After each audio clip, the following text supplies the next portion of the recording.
depuis que Nazan a 40 ans ya ministère en tant qu'évangéliste.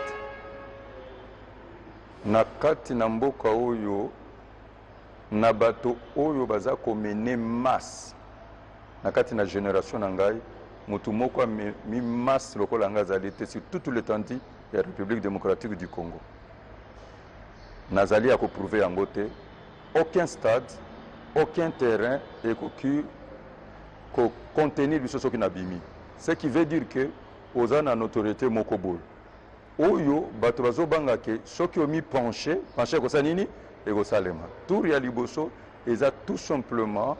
parce que na configuration passée il y a répartition géographique, hein, le président honoraire Joseph Kabila Kabange eza Katangé, Ngaipe Katangé. Wane loko liboso et puis deux ba relation na ngai na ye na famille na ye. Les gens se disaient que soki ngai na pesi mot d'ordre bato basandeki nini bako voter. Na yini nebiso loko moko. Voilà, succès pe makasi. Mais succès yango silité ko nzambe asilaka te. Yango na lobi ke kutu seconde na zomone komisu makasi koleka parce que plus que zokola plus que nzambe azosala makambo nini ya minene na changer de méthode de travail. Zomone. Alors nakoko loko moko depuis nga na koma Kinshasa nga na mwana mboka Jean-Pierre Mbemba tozona likambo moko te jamais na MLCP jamais. Comment na réunion na bango MLC est allié baya babukawa nako sotango babukiawa 22 personnes bakufaki 4 babrûlé bango mais l'état le baki to présenté kaka nini 4 nini personnes bazalaki ba policiers en service ba pillaki awa to lobi ki démolition ezalaki 80% pillage 100% ba violenté ba violé ba fille de Sarah yango nazoloba ezalaki mingi bato bautaki na Brazzaville parce que bango nyonso balalaki awa o bazali na campagne nga na utaki na retraite 40 jours na komaki 3 jours avant nde makambo wana esalemi nazalaki na campagne d'évangélisation ifalaki salama na njili et nakoki koyebisa eloko moko lelo vérifier yango depuis na yebi président honoraire Joseph Kabila Kabange to solola na politique te pe asenga ngai eloko moko politiquement te masolo na biso ezalaki familial pe abonzambe jamais mukolo kaka moko ya yambi biso politiquement ezali tango asali concertation tokende ki kuna pe mutu aye kobenga ngai ezalaki évêque général honoraire Albert Kankenza tokende ki évêque Pascal Mukuna ngai évêque honoraire Albert Kankenza na pasteur nini Ngalasi nde mukolo abengaki biso pona kotuna biso pe apport na biso ezalaki pe filmer. Alors pona suki sana répondre yo na bato nyonso wana nangina yebso likambo moko avec franchise et tango basali makambo wana basengaki ngai na funda bato basengaki ngai na funda ezalaki Monique à l'époque basengaki ngai na funda Jean-Pierre Mbemba mais na boyaki na lobi ki 1 azali vice-président ya mboka 2 parti na ezali connu 3 élection manifestation wana ezako autorisé l'état de singila qui a protégé nini église naza pe citoyen congolais yango na bike naza pe sinde na yebiso na ngina koma na chuter to funda ki l'état bayaki awa bango moko basali expertise na bango efana bafuta biso 2 millions baboyi balobi bafuta biso 950 000 parce qu'à l'époque bakoki ko condamner l'état plus d'1 million biloko nyonso bapiyaki awa tout mpona kokotanga te mpo ntango ezali te baboyaki kofuta yango balobi mpo sinon l'état il faut lekisa bafacture e bato nyonso oyo bakufaki l'état kundaki bango en coulisse asali manifestation présenté ka 4 personnes mwana mboka Vital Kamerhe atelemaki yango nde nalobi nalingi yango naloki vérité yango te parce que bokonzi outi epai na nzambe Bible dit que toute autorité établie parmi les hommes vient de Dieu. L'État lobeli ngai makambo ndenge na kotelemela bokonzi.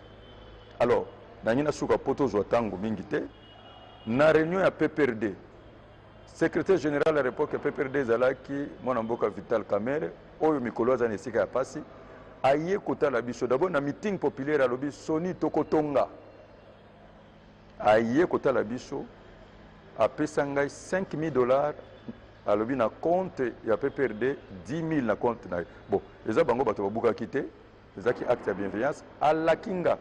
alobi après deuxième tour tokozonga tokosala nazalaki mayele ayebisi ngai kolakisa te mbongo boni topesi ekozala malamu te nabengi conseil juridique na biso nabengi deux diacres na biso batangaki mbongo na pasteur moko wana esili ti lelo oyo bazonga te mutu moko apesanga mbongo te leta apesanga mbongo te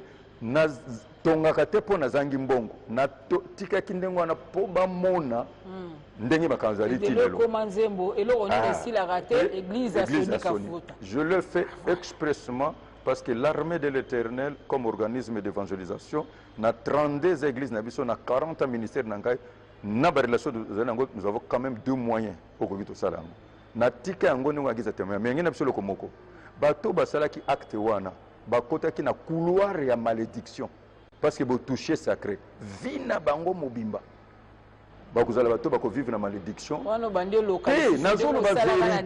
nazoloba vérité mama yo lobaka vérité na ba vérité il faut lola otala makambo landa bato wana eloko ya mibale MLCT lelo bakomela ngai te mpe basenga me pardon te papa Mbemba Jean Pierre Mbemba nde nakutana na ye te ya suka papa Jean Bemba nalobi Jean Pierre Mbemba ye moko mwana mboka nga nakutana na ye boye te mpo tobeta masolo ya likambo oyo mutu oyo abengaka ngai ezalaki papa Mbemba nde le même jour makambo wana ezosalema abengi ngai ayebisi ngai alobi ça ne peut pas se faire batoucher les sacrés nga naza catholique naza donateur na nini l'église ayebisi nga koloba eloko moko te nga nazokende poto soki nazongi je vais donner nyonso na kotonga église wana mais tango akeye nzambe pasa nini azwi c'est pour vous dire que bible eza koloba celui qui détruit mon temple je le détruirai wana nzambe alobi à moi la vengeance à moi la rétribution nga nalobi j'ai gardé le silence l'Éternel lui-même combattra eza ndako na nzambe eza ndako na nga te wana eloko ya liboso mpo na koyebisa yo bato basalaki yango nayebi eloko moko te mpo na kozonga na oyo ya nini ya nsima bato bapose même acte bakozala toujours bakovivre le même sort c'est ce que je te dis awa boye oso bengi bato basala expertise ya badega namonaki bato ya leta baza koya bon jusque là bazosala parce que jusque là tomoni bavitre nanga la vandela na kiti na bureau na yo na bavitre eza tokobouge yango te okoti na bureau nango omoni meme trace ya babale nde nabeti babale wana na kati wana nzambe ye moko alors yango nde na biso yo pourquoi natangi les deux confessions religieuses wana parce que un ntango balivre biso na public bato bamoni biso nde bato tozwi corruption mpo bango bazali contre ronsa na malonda or bango balobi vérité te ndenge makambo ezali ya mibale homélie ya cardinal atie bato na garde et nsima nango balobi ke celui qui sème le vent korekolte nini tempête nsima na suka bayo confirme batangi ngai balobi ke Soni Kafuta ndaki nde kotika makambo na nini na pardon balivraki ngai me balobi vérité na peuple te ndengo nalobi naloba vérité nde makambo ezalaki évêque général Soni Kafuta Rockman parno ya vérité na makambo ezani yango ngina episode pona episode ke makambo ezalaki instrumentalisé zwa papier oyo tanga yango komona ke ezangai moko te ba menasaki pe église armée du salut ba menasaki pe communauté comico ba menasaki pe orthodoxe ba menasaki pe nini armée de l'Éternel mais bakoki ba musulman te pourquoi voilà pourquoi bakoki ba musulman te nazolobela yo conversation moko ya beshole na point focal na biso aza musulman tango tofa abeshola bengiye abeshola yebisi alobi ke tozali soki na 34 diocèses baza sima na biso ya yebisi bolingi nini mbala moko ayebisi yeboyo omoni makambo oyo esalemi déjà na église nini kimbangiste omoni makambo oyo esalemi na église nini okomona makambo esalema na église nini ya réveil ya yebisi yeboyo alobi soki bomeki kaka kotouche mosquée moko ya bamusulman baparoisse na bino nyonso ekolala alors babangi bamusulman mpo bamusulman baza na el jihad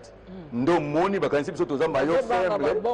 bakanisi biso toza mayo faible baye or bayebi te baza na économie ya violence te biso ezande kobanga nzambe ezande kobanga nzambe voilà vérité makambo soki natangi bango baza ba pyromène c'est-à-dire bazali main invisible o ba inciter population mais par nanga vérité zali oui na désignation yo kana psayo na désignation na nanga malamu parce que photo ba makambo polele o bato ba kotala nazokende na confusion et loko liboso tozali na plateforme ya confession nini religieuse oui confession religieuse na plateforme ya confession religieuse nazotanga ba oui confession yango tozali na Senko na église neni catholique tozali na ECC église de Christ au Congo tozali na Komiko ezali communauté islamique tozali na RS église de réveil du Congo tozali na église kimbangiste tozali na église armée du salut et puis tozali na église oyo babengi indépendante batindi banini ba délégué na bango nakati wana tozali pe na Sime ezali commission d'intégrité de médiation électorale yango ezali po na makambo mingi oyo ya médiation na gestion ya nini ya conflit alors nakati na biso tozali na charte wana bitu nango ezali nini poto promouvoir ba valeur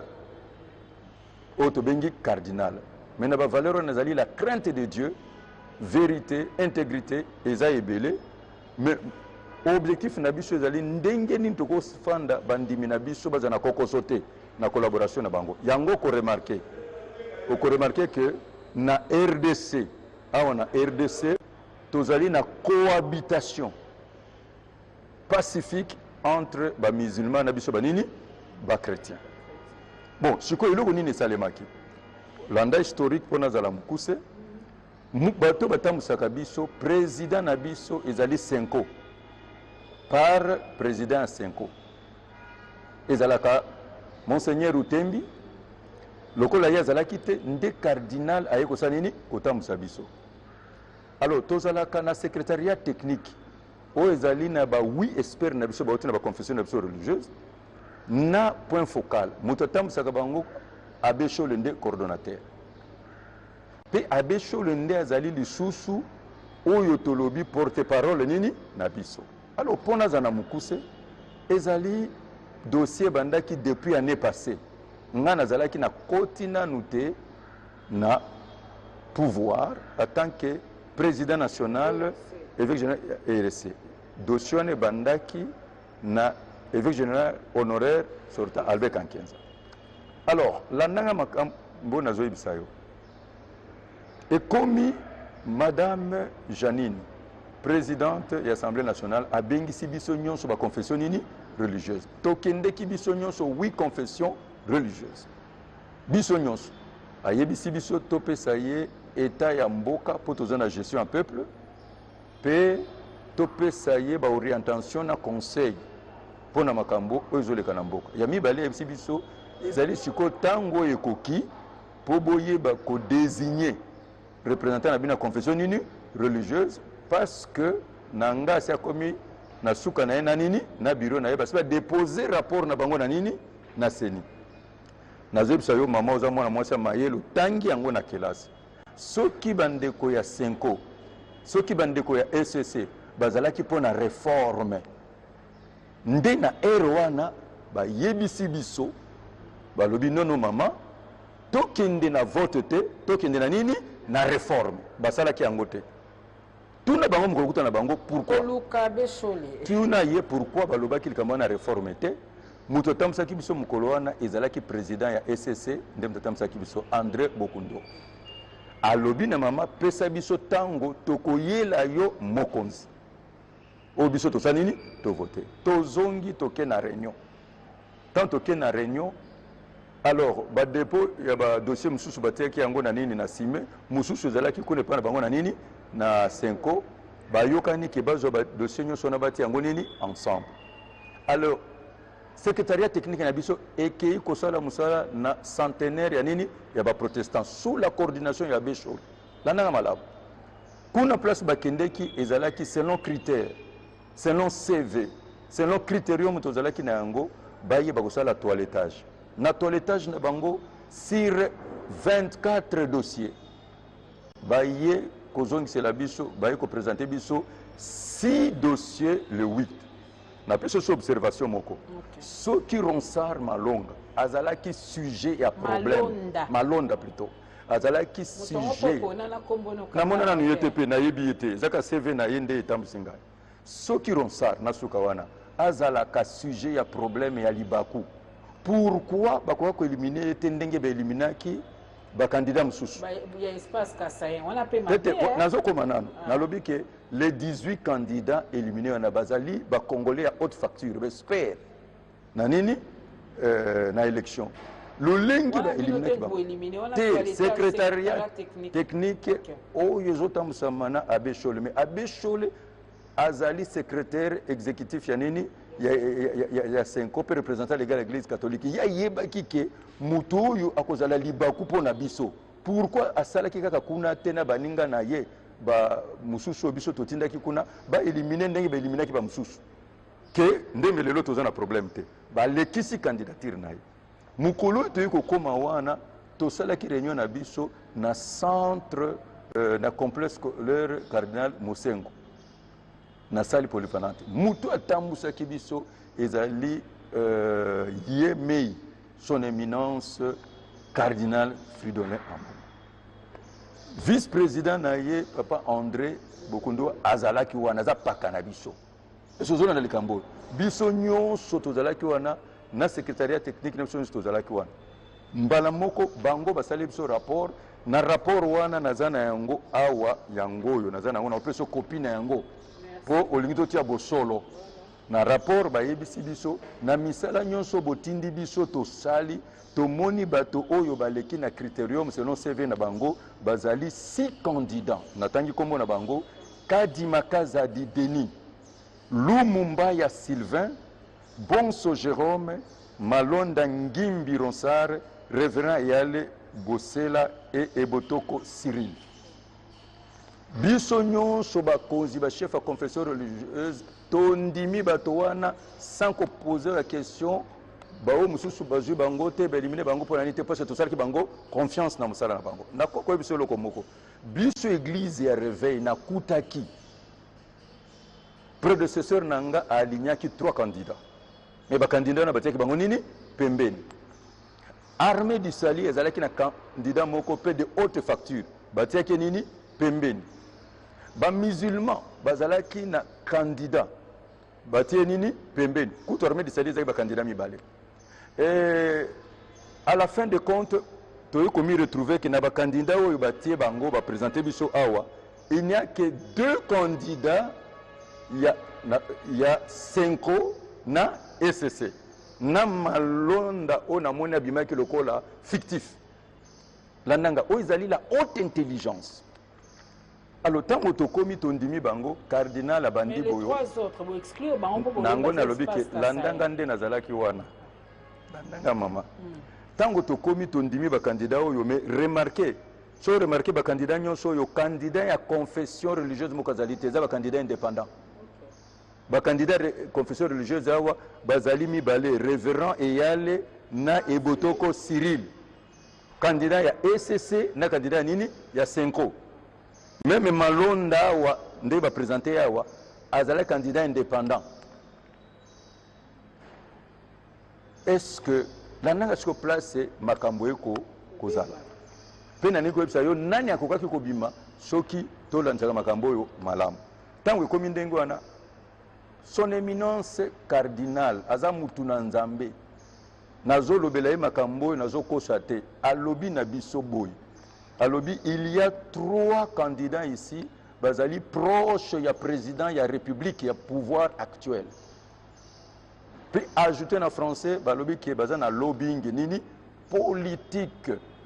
3 candidats wana atangi pe bakombo na bango or na principe na biso tokoki kozwa te candidat oyo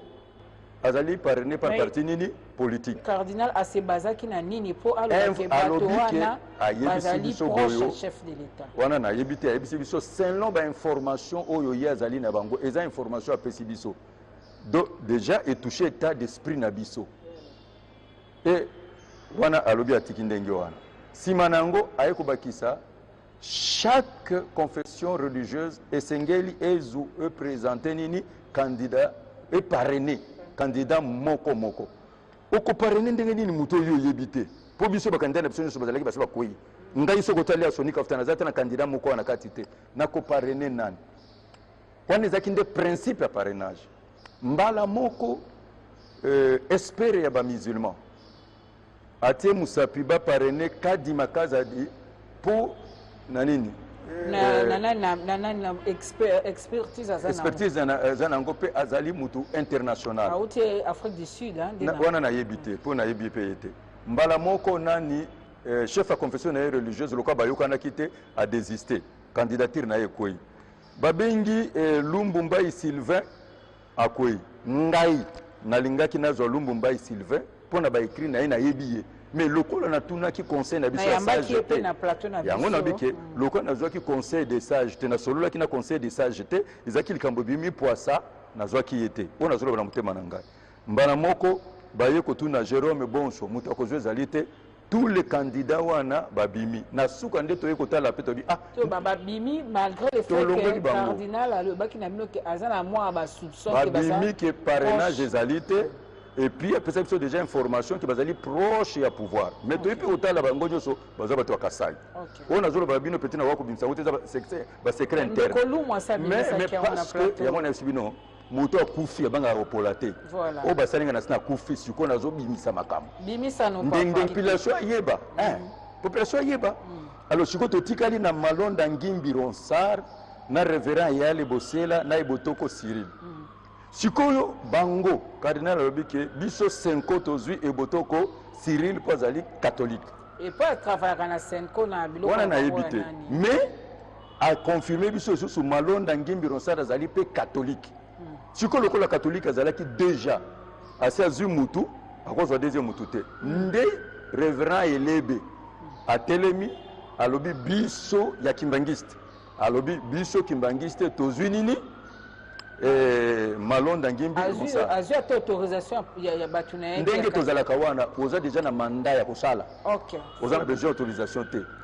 ozo comprendre Elebe endossé candidature alobi parrainage ndenge tolobi parrainer candidature tango abi azwi nani parrainage wana ajouté mbala moko délégué ya église indépendante ye pe ami aligné sima nini ya Malonda donc deux confessions religieuses nde soutenir nini parrainage ya Malonda mbala moko révérend Eyale Bosela wana toza mokolo nini wana tozali le 8 juin révérend Eyale Bosela bazwi ye na ECC totikali na bakandidat oyo misato bango balobi ke après un deuxième tamissage 3 candidats ont été éliminés et 3 dont les noms suivants ont été retenus. Tokeyi Malonda Ngimbi Ronsard révérend Eyale na Ebotoko Cyril bana moko tozalaka na criterium oyo esengelaki to banda kotia ba point alors sikoyo efalaki na règle na biso règlement na biso consensus nde mode na biso ya décision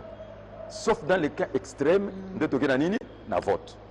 alors il fallait que sikoyo tozwa consensus autour ya nini ya bacandidat ba 3 personnes mbana moko cardinal abimi lisusu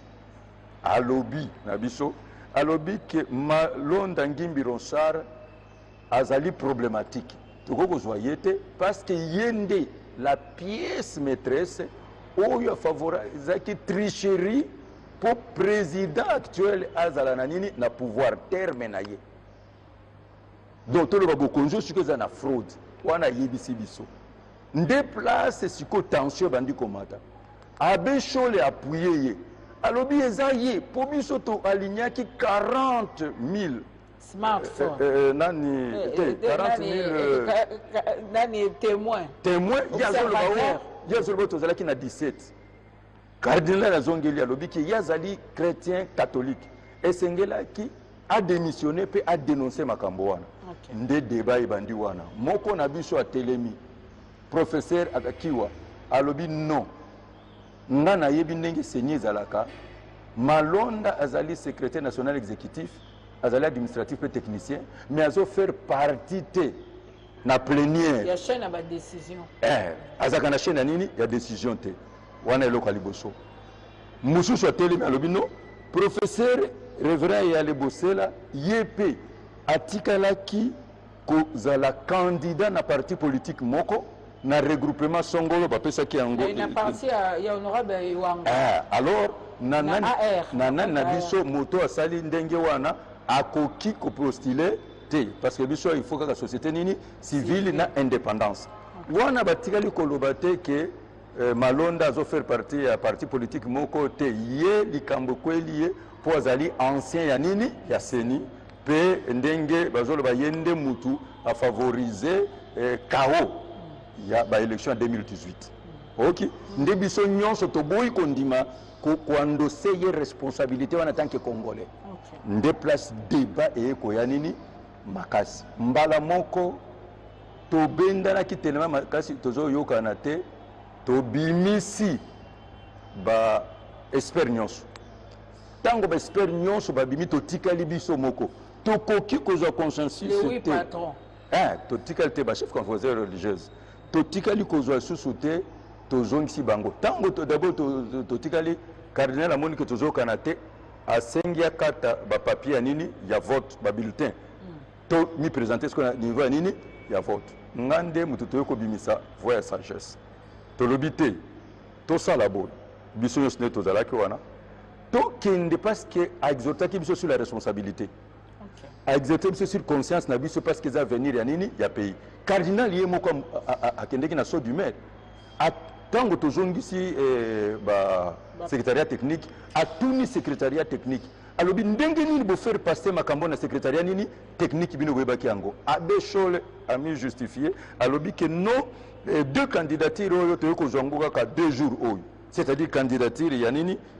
na yebite alobaki deux candidatures na yebi yango te mbala moko révérend Eric Senga abimi ya SSC à défendre cause ya nini ya Eyale alobi non Eyale après ko échoué asalaki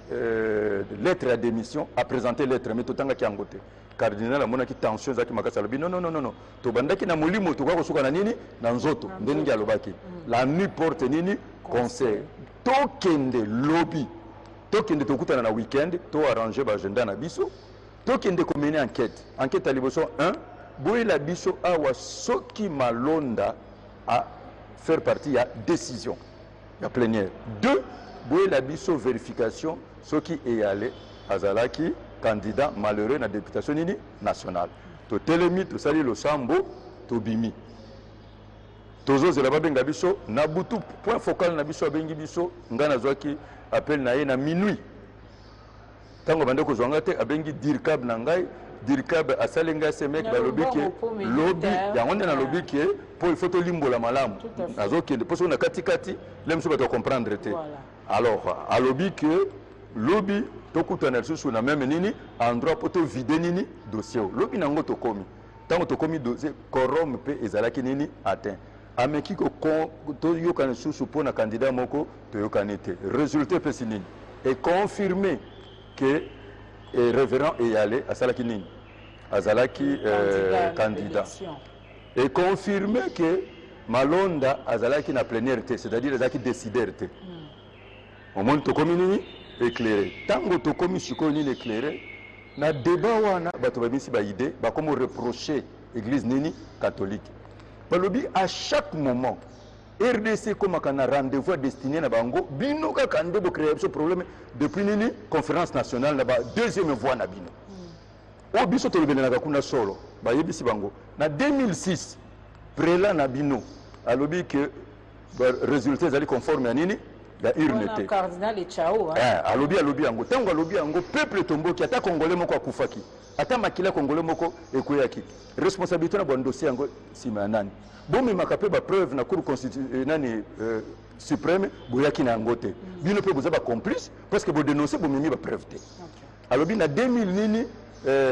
11 la même chose président na bino alobi susu likambo moko cardinal Musengo na 2018 alobi likambo moko pourquoi bino bo protester kaka nini mais boyaka na ba preuve te balobi entre biso mais il n'y a pas de fumée sans feu est-ce que catholique pasteur est-ce que catholique bazalaka na bosolo to bazalaka na lokuta wana biso to yebite biso to yebite bango nde balobaka ndenge na zolo ba makambo j'assume ce que j'ai dit ozomona le kuzaliwana Alors, ndeko benda na tobik bo pour na siko ba yebisi cardinal Fridolin balobi yozalaki na Équateur otambusi bisoté oyebi makambo ndenge zo le kati na plateforme confession nini religieuse. Vous comprenez des alliés. Les acquis ballon na yali boso atambusa biso na mikolo. Alors, tension zaki déjà ko nini ya ko mata.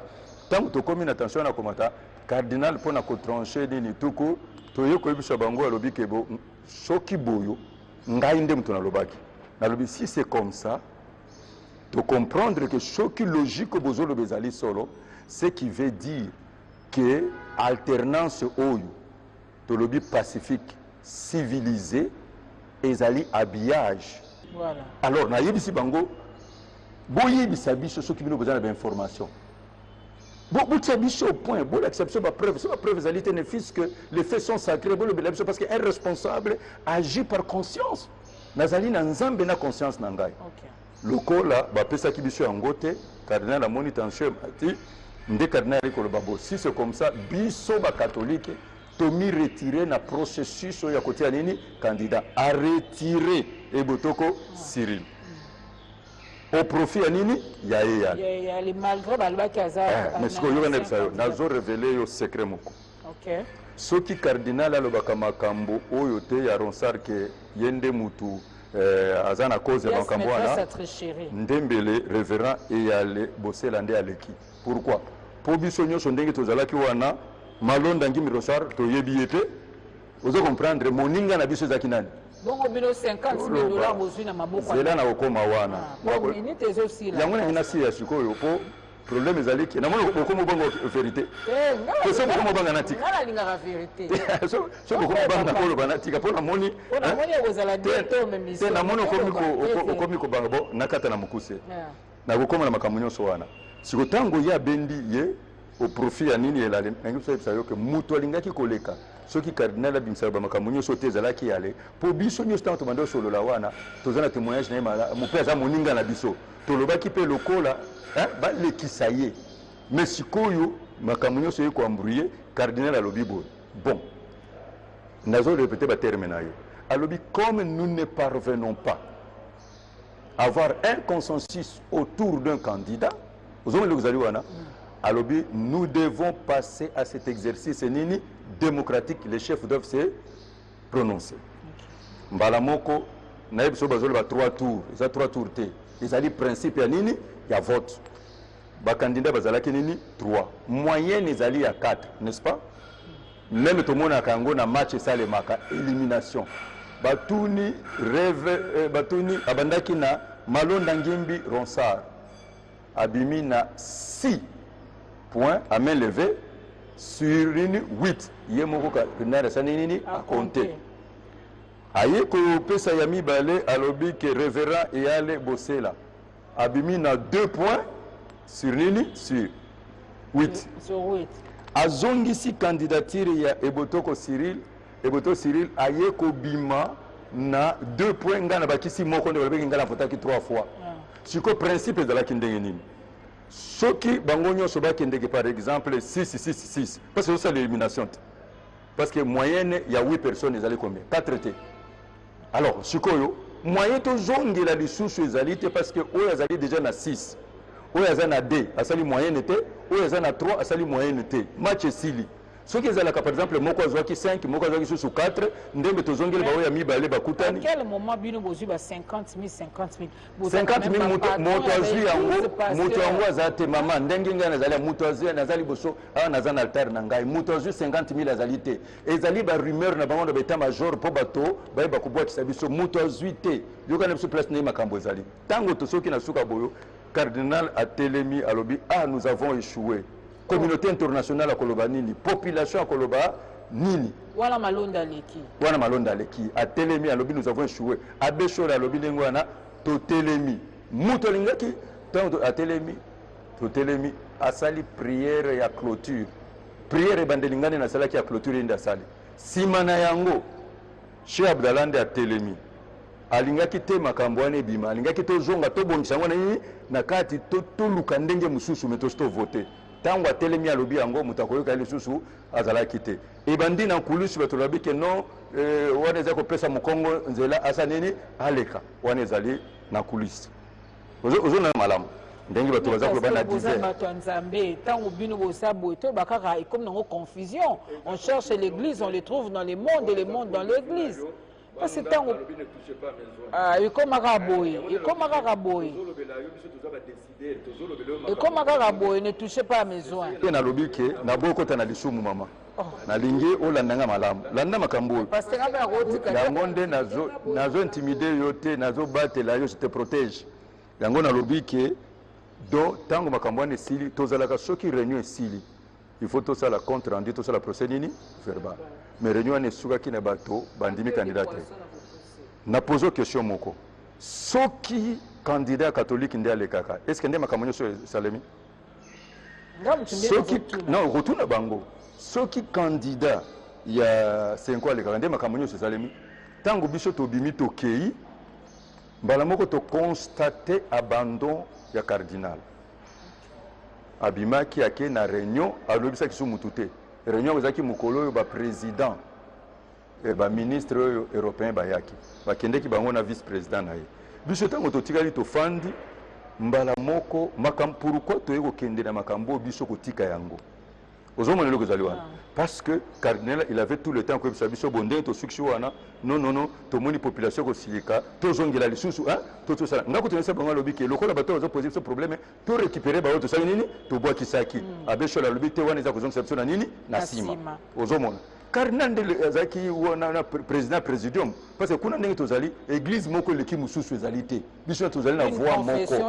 une voix et puis mais tozorespecte charte na biso alors lokola makambo teyaki ndenge wana nga kutu nazongaki na ye awa namona babengi ngai na point focal abite landa biso na nini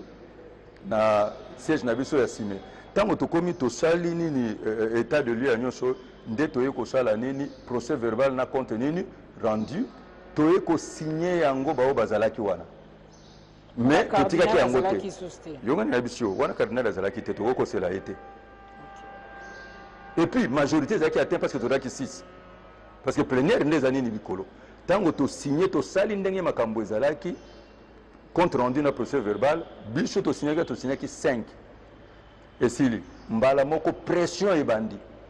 mama pression tosubir menace ya koboma biso soko tali meme baeglise oyo bakangi motema te baretire kutu bato na bango na nini na basignature na bango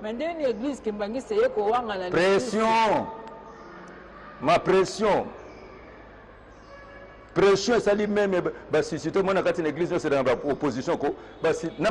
kaka bakimangisi te bamusulman batelemisi bango regarde bato yango nyonso bazotelema bazokende kosala badéclaration bango na catholique omona makambo wana ndenge nini pression esalemi bazwi colonel Lucien oyo ya nini ya nini ya ba armée d'Israël babotoli passeport na ye ngai balandi ya combien de fois pression yango na biso ke pression ezali so nalakisi yo nakolakisa yo après yawa nalakisa yo ba SMS na makambo nyonso ngai kutu balobi fo baboma fo na kweya nayebi tina te bapression wana ntango nyonso eleki eloko tindi biso tokende kotika eza ndenge nini lobi na yango tofanda na televizio boyo tomoni bango mibale président ya ECC na oyo baye kopesa communiqué moko incendiaire bawangani d'abord ke tozwaki nani compromis te esima nango balobi ke le rumeur fond état ya nini ya corruption tala ndenge balivre biso na population tolobi na banganga nzambe bazoloba solo te or le diable le père de mensonge oui sa diversion balivre biso na kolivre biso bino bajournaliste bosani nini tozwi tokobuka bandako na bango tokolanda bango nde omonaki po topesa bango avertissement toye kosala nini point de presse tosali point de presse tomoni bazoyoka te alors toyokani biso nyonso biso nyonso baconfession nyonso tokei kotika nini mikanda wana na parlement ntango tokei kotika mikanda wana na nini na parlement nazochute siko po ntango eleki tokei moto esengelaki normalement adirige biso ezalaki elebe azomonana te tokomi na parlement zela ye or bapikinga biso basali ye pression baretire meme na kati na biso nde basengi ngai balobi non chef ya confession religieuse moko asa nini atambola lokola mpe babandaki komenace nani chez Abdallah ngai mpe bando menace biso archevêque na biso général Albert Kankenza mwana mbo oyo azali eza fonction honorifique akoko engager église à réveil lisusu te atelemaki kutu alobaki makambo ebele bolandaki alobi kutu asengi asala office ezalaki entaché de l'irrégularité ya wapi donc bamena saki biso nyonso sindenge nalobi ke ntango makambo ekomi ndenge wana nazolobela bino bosolo ntango ekomi ndenge wana nde biso tokei bayebisinga sikoyo bo lokola ndenge ezali awa yo eza mwana kini te ezali te eza ndenge wana te ezali parce que toboyaki kokotisa yoka na bisa yo so nalobi na biso obe na église ya réveil kotumbola bato te yoka na bisa yo yoka na biso mama yoka na bisa yo sindia na biso yo omona église ya réveil yoka na bisa yo na église ya réveil keba na bato baza na église ya réveil okomona muyibi moko akala bandi moko akala yesu abongole nini motema mais kibutumula epo satana kokotela ye keba combien de dane na karaté wana ezali dépassé, ça n'a rien à voir. Mais aux Afghans, les champions na karaté, bateau bayebi. Wana eza masolo ya lelo te. Combien de fois champion? Na lobi ke wana na kolobate, aza makambo ya Biblia. Nde na lobi ke sala attention l'église arrivée. Na lobi ke nyonso wana eza banzela nzambe tokumisa nzambe. Mais problème munene na koko ebisa yo ezali ke tango toke to umelaki te to déposer bango nini sans commentaire. Ezaki peut filmer. Tout le monde a vu nous. Oh, bah, c'est aussi le coup d'état. Le coup d'état, on va bolanda siko yawa. Coup d'état, zawa. Pour toute vérité. Bon, on a un candidat. On s'arme dans la poche déjà. Non, parce que ndenge na laksi bino bo moneke ronda azalaki sikondo ko sayo baye bisabiso soki makambo bango ozolo beza solo to pesa mwana mboka fayulu raison. Pardon? Balo bana biso ba catholique ba biso so makambo bazolo beza solo po biso toza ba légaliste fayulu yoko sala nini non parce que na lobi parce que yenda zo réclamer vérité des urnes tout le basolo te bango bangi tout le basolo kobanga te yokana biso siko non ngai siko ndena zolo bana bi muto yo kufi abanga kopola te voilà osozo na malamu vérité ezali abanga na ebisa ki bango na ba élection nyonso esalemi eza na élection salema malamu lokola 2018 po bato nyonso bakanisa ki kawe ko salema metango ba pesi résultat omona ki kimia na ebite soki mobulu ezalaki te est-ce que nzamba zo frapper bisoté na bino basali la nzamba na makambo ndenge zo koma boye pasta nzamba lekaka na basali na ye parce que lelo yo yokana ebisa yo nzamba za na biso tozolo basolo ngai ndenge nazali awa na zako na lobaki na bango ezali kaka na seninde akoki kopesa résultat selon la loi. Il y a mibale ezali na cour constitution ndenge osalango biso pona biso président Félix Tshisekedi a gagné nini ba élection azana mandat nini il y a 5 ans 1 point 1 trait ya on a lobi siko ba ndenge ba marche sala mi ba lobi otia ndeko Ronsard marche on est activé par banani ndenge na poser question en tant que congolaise répondre ngai est-ce que tu acceptes que Ronsard yende azali responsable de la tricherie pour y avoir des raisons baboyi yango nazo tout mais tout le basolo ko pour ozo tout nga ba question nga ndene munaza motuni mituna mais c'est pas ngone na lobi likambonga na kufelinde pour na boyi kondima logique songolo ngo nzambe na lobi boy lokola désignation de Ronsard ezo sala unanimité te plan B zani plan B yango nde il fallait to koma wana yango ngana yebisa yo na bosolo nyonso mwana mobali wana pona technicité na ye ko umela na ye na nini na seni pepe kisamite mutoza na seni sa nini ati ya candidature mais zaki candidat ya église mon côté azaki indépendant ozo comprendre ya mibale to lobibo président de la république abengaki biso conseiller na ye moko a initié toke tokuta na président de la république to solo ki tango mulai potango za susté ndeme na lobi makambo to solo laki na bokuse tango to solo li président pesa ki biso conseil alobi bino bozali batata na ko juger bino te na boko to na makambo na bino nini interne mais na sengi na bino confession religieuse ezala nini divisé te ozoma ndenge alobi na biso alobi ke boluka bobongisa na kati alobi bokende na kati na nini na bino bobongisa ozoma le zali wana ba différent na bino peuple alingi bo présenter ye mutu ozomona oyo kosala ke bino bato nyonso basanini bandimie po soki bani na contestation ekosuka na nini na contestation topesaki maloba ngande na lobaki nayebisi ye mokonzi ya mboka ozali première mokonzi oyo au présenter fois na yo na miso nini ya bato en public ozongisi mboko na maboko ya nini ya Nzambe en public otiki kiti na yo lobi ke opesi yango Nzambe lobi nango natali balobi na Jeune Afrique tu as démissionné au profit nini de Dieu olobi Nzambe apesi sagesse intelligence ofukami osengi pardon o reconnaître que classe politique et banda indépendance le lo bango nde basali mboka oyo sani nini ekomi boy Nzambe ayoki na sekisenga na biki na suka eloko osalaki te opesaki offrande président aseki na yebisi biso église à réveil biso pe ba confession religieuse nyos lokolo zali croyant to ko accompagner yo parce que soki yo réussir te bakolo ba wapi Nzambe na bango likambo yebisi biso na yebisi na boye te tango tozo bimawa lokolo zo solution na biso banganga Nzambe to lobi biso le dernier rempart pour so bozana problème boye pa na biso okende pe banganga président lobi jamais na vinanga nokota nganga kisi jamais na zamona na Nzambe alobaki yango et avec un ton élevé na bi merci nde loko nazaki nango yango nde tango tozongi topesa kieke to couvrir dialogue ozolanda mais to yebisi makambo mususu eza ya biso te ezotala bino makonzi kuna nini likolo ekomi na problème ya droit ekomi na problème ya loi mais ekomi pe na problème politique na pression ya nini ya population nde tolobaki comme la responsabilité même abeso le moko lobaki yango tango bengi na téléphone alobaki la responsabilité partagée tondimi yango responsabilité ezali nini partagée non to shuna noté est-ce que ba négociation liboso to bandi yango tala eza bizali la bande kwa catholique banda na 2006 tozalaki 7 confessions bango ba mibendi na 2011 7 confessions bango ba mibendi lelo tango papa Marini abimi nde to moni susu ba processeur basani ba mielenya na bango eza bizali la bandeko bino bongo bozo tala teke bazalaka ndengwana eza bizali na bango mais so bazana réseau ba télévision na se to mi aligné biso to banga ka bato te to banga ka Nzambe yoka nepsa yo wane zotala biso te tolobi boy tango toyokani tolobi ke reste toboyi que les confessions religieuses est à la cause de la crise na RDC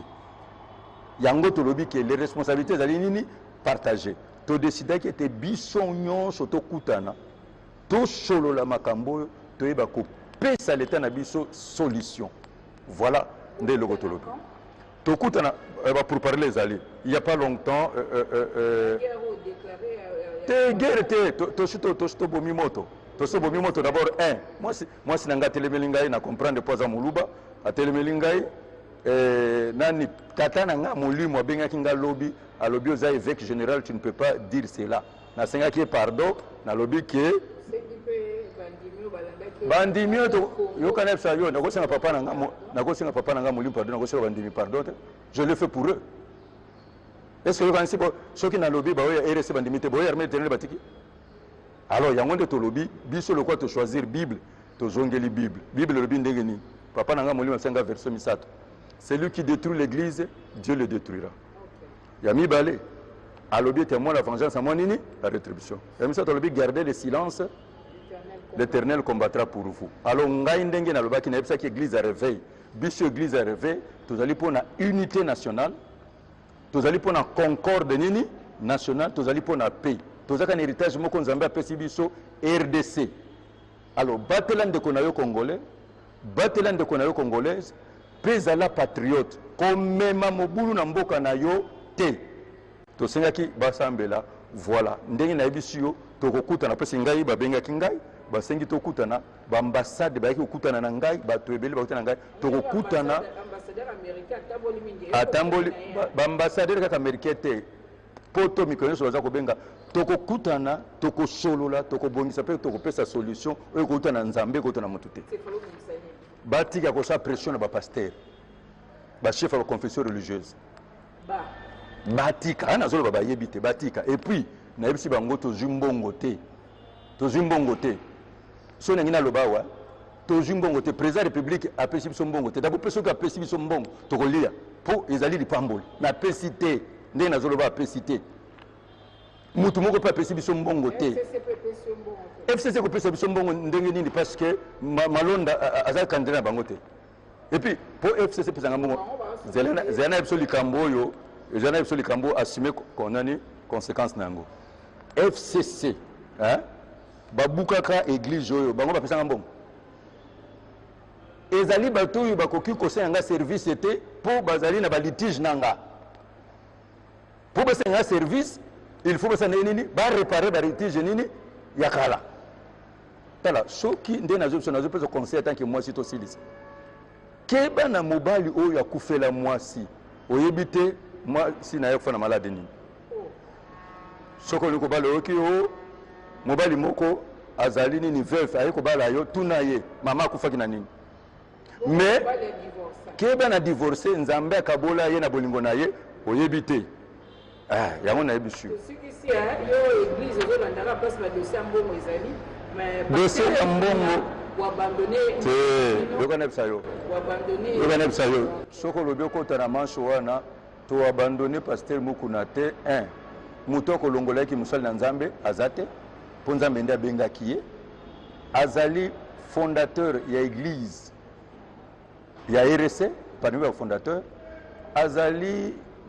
mokonzi oyo nzambe atie na ACK aza personnalité religieuse na kati na makambo on a opté pour le silence pe makambo nyonso esalema huis clos mais toza koobserve silence coupable te parce que na kati na makambo yango eza na 2 points ozo comprendre biso totiaki ke tolandela makambo mpo bato baza koloba état de droit n'est-ce pas tolandela makambo yango yoka pourquoi tolobi tolandela makambo yango parce que soki makambo oyo bayaka nango na église ndeme tokati na nini na église loka baki nango na l'état tokomi interférer te na l'état mais na yebisi yo ke tozolanda likambo moko na moko na ngina susa likambo ke koshoke bino oyebi ke ba catholique oyebi ke ba protestant baza na immunité makambo nyonso bango bazoloba po bayebi ata sango alobi bakokanga ye te